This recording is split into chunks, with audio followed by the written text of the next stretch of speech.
So we just announced the female necromancer, and we've been wanting to we've been wanting to show off the female necromancer for a while. We couldn't get her in the build in time for BlizzCon, so we were really happy to be able to do this press event and get some people be able to show her to some people. Yep. To sort of recap, we announced the Necromancer class at BlizzCon, and the Necromancer is by far our darkest class. She's not really very silly. She's really themed around these kinds of concepts of blood and bone, life and death, reanimation, and one of the things that players remember, I think, about the Necromancer from Diablo II is the sense of being sort of a battlefield commander. We really wanted to hit on that theme for the Necromancer. So she's very much sort of like a commander of the dead, and in terms of her art style, she's very, we would say, like cool. She's like a rock star. So that's sort of a general feel for the class. To sort of frame the discussion, we also talked about some of the new skills that we've been working on. Like any class, the Necromancer has a full complement of skills, and at BlizzCon we were able to show off some of the first ones that we had been working on, and since then we've been working on more skills. So we were really excited to be able to show off some of the ones that have come online in the intervening time. The first one we showed off is called Grim's Scythe. This is a builder, and it lets you regenerate your essence. So when you hit enemies with it, you get essence back, and it swings this sort of immaterial scythe through a large arc in front of the player. So you have to be fairly close to hit enemies with it, but you can hit a swath of enemies in front of you.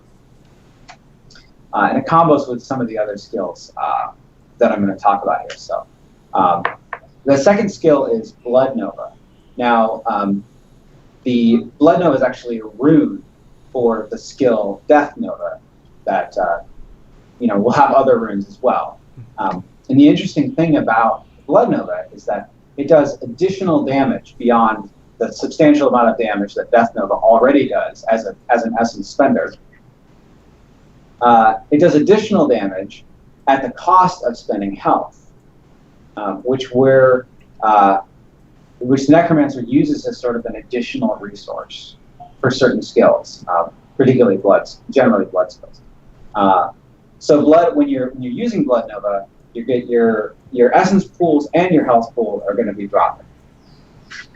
Now, and Blood Nova, by the way, is an area of effect spell, a skill that originates from the Necromancer. So enemies that are near her will get deluged by this sort of river of blood. So it's like the old Poison Nova from Diablo II. In terms of mechanics, yeah. Okay. It's so, with Grim's Scythe and Blood Nova, this build is all about getting up close and personal with the minions of Diablo and the other evils that beset Sanctuary. We've paired it with some skills that allow you to get health back. The first one is Devour, which is a corpse skill. At BlizzCon we showed off Corpse Explosion, which is a skill that lets you target corpses and create explosions. Of course, you may remember from Diablo II. Yeah. And Devour is great for when you have a lot of stuff going on, like you might if you're up close and personal with enemies, and you really want to be able to get the effect of your corpses without specifically targeting them. So what Devour does is it goes and grabs corpses from a wide area around the Necromancer, pulls them in, and consumes them, and restores the Necromancer's essence. And in the case of the cannibalized room, which is the one that we've been showing off, also restores the Necromancer's health. So a Necromancer can go in, Grimside, alternate Grimside and Blood Nova, start to get maybe low on health. Maybe there's some corpses from enemies that have been killed by Blood Nova, and then devour to regain that essence and health, and then go back into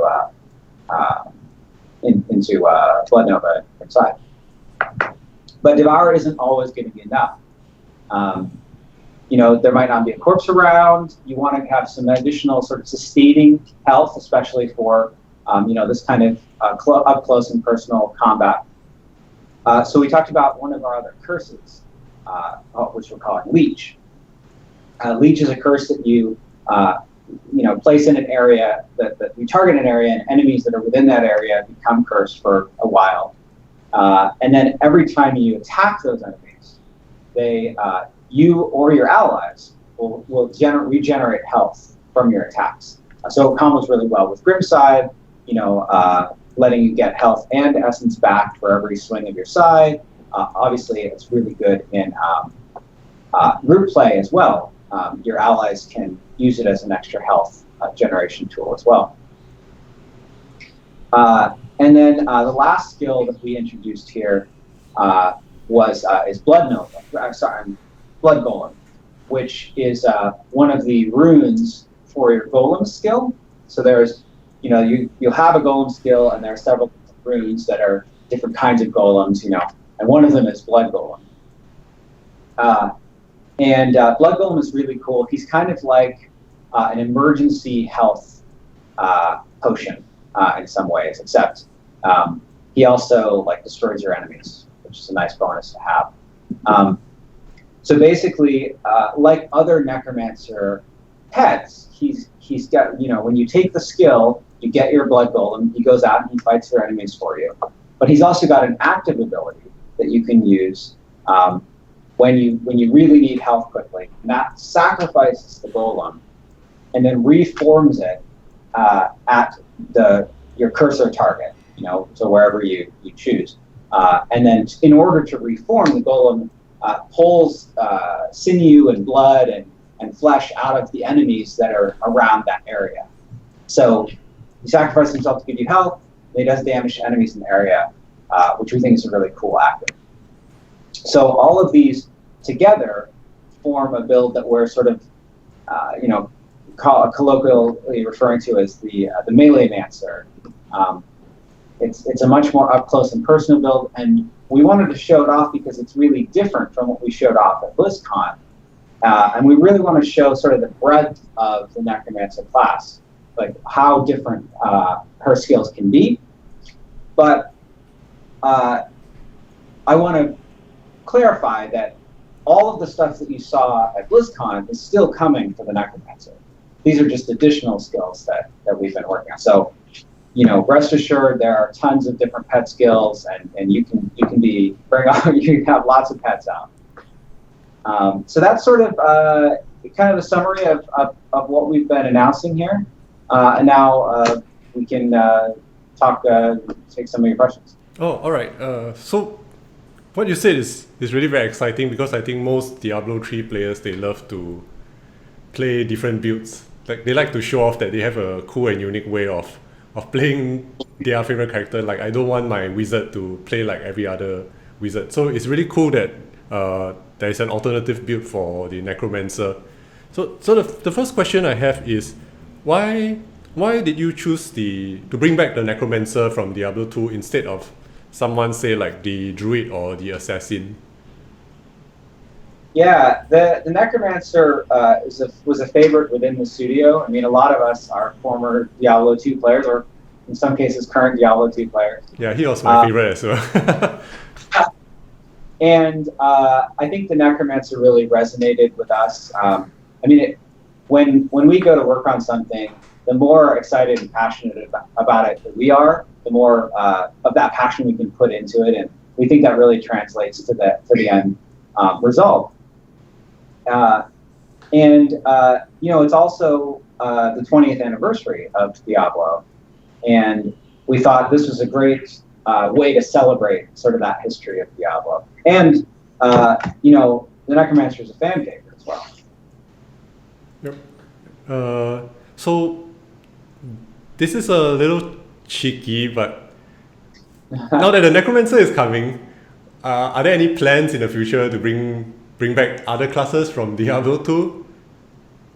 Well, right now we're still working on the Necromancer. I mean, we're completely focused on that. So we don't have any other announcements regarding classes to make. I just came from working on the Necromancer to talk to you. So I'm going to go back and work on it some more. So the Necromancer has his spells and his summons. How will he be a different experience from, let's say, the Witch Doctor, who also has area of effect spells and summons of his own? Yeah, I think there are a couple of different axes on which the two classes differ. First off, the Witch Doctor is more themed around what we sometimes call creepy crawlies. So, spiders, zombie dogs, got a toad, a giant toad, and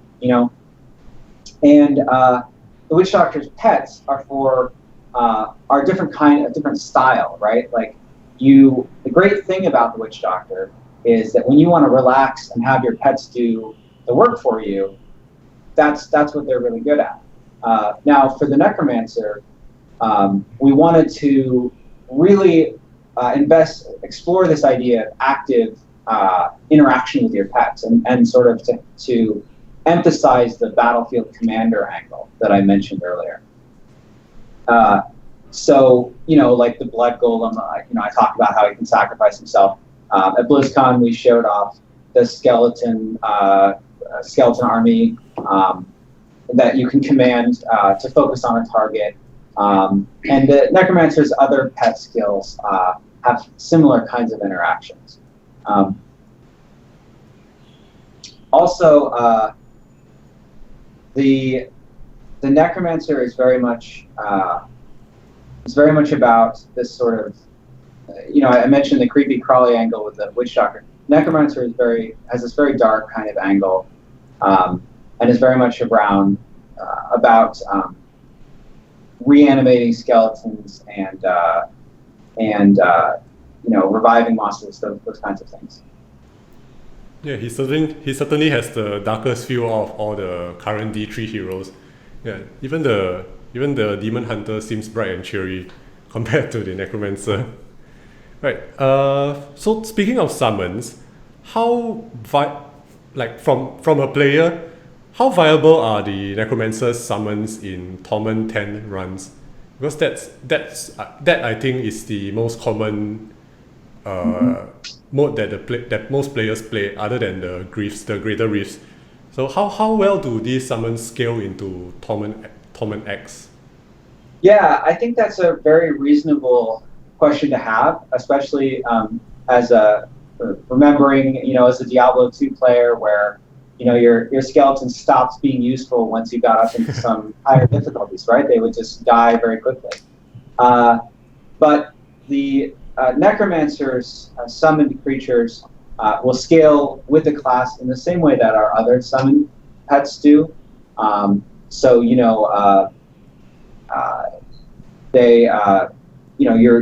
Your Witch Doctor zombie dogs hold up pretty well in higher torment levels, and you can expect that for the Necromancer as well.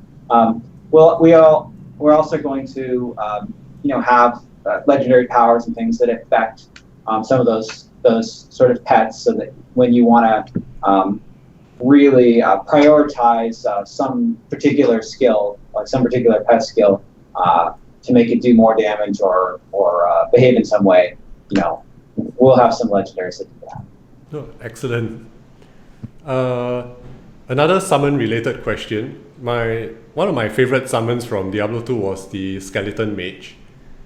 Yes. So, will I be seeing the Skeleton Mage in Diablo 3 with the Necromancer? I we're only confirming that these skills today. We certainly what I will say is that we've certainly looked at the skills that existed in Diablo 2 and sort of matched them against our themes with the Necromancer to bring forward all the really cool stuff from Diablo 2 that really folds into the Necromancer. And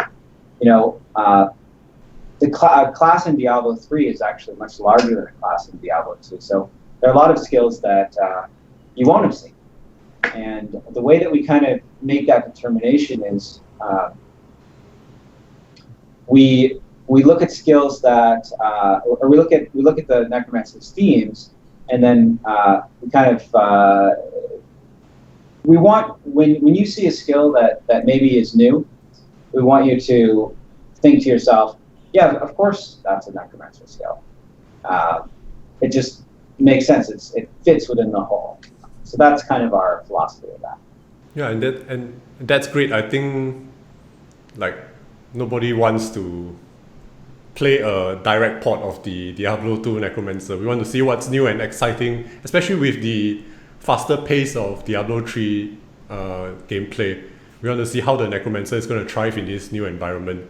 So speaking of the environment, my next question would be, are there any interesting interactions with the story mode characters if you play the Necromancer in the campaign? Is, let's say, Leah or Deckard Cain or even Adrea, are they going to react? Are there going to be any reactions from them regarding the Necromancer?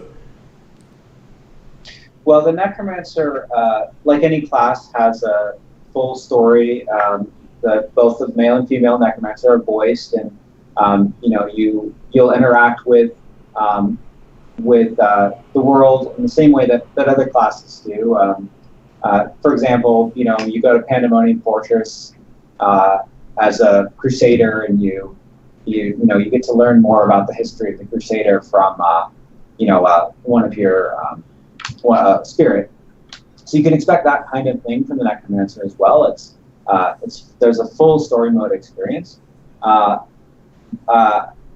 Things like hirelings and other story characters that don't directly relate to the class will continue as they currently exist. Yeah, that's cool. My next question has to do again with the perspective of a player. So, as you know, when we play the Diablo 3 classes in the Greater Rifts and the Torment X runs, we are very focused on the item sets, especially with Hedric's Gift with each season. So do you mind teasing like a couple of item set effects that we might be looking at with the Necromancer? We haven't announced any of the set bonuses or legendary effects yet.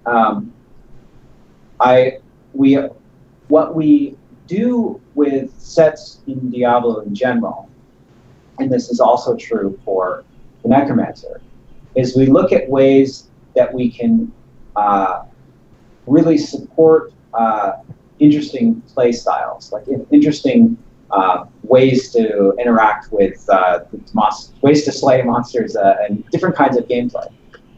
So I think you can expect the same kind of thing for the Necromancer. He's going to have 4 sets with set bonuses like other classes, and those sets will support each support a different play style. So, and they will have their corresponding set dungeons as well, I would expect. Yeah, that's Yes. going to make cause me to pull out more of my hair, these new set dungeons. But my final question would be related to the stash tabs. Actually, I think most players will be interested in this. There are 2 stash tabs announced with the Rise of the Necromancer pack. So will these stash tabs be given to the players, or will they be purchased by gold or through finishing conquest? like every season what we do? You will gain access to the stash tabs upon purchasing the Rise of the Necromancer. Oh, that's great. Right, that's all the questions I have for you, Joe. Thank you so much for taking this interview. Yeah, I'm course. really very excited to play the Necromancer in Diablo 3. Are there any We're closing excited. words? Yep, sorry. I was just saying we're excited to bring it to you, and we gotta get back and get it done. That's great. All right, thank you, Joe.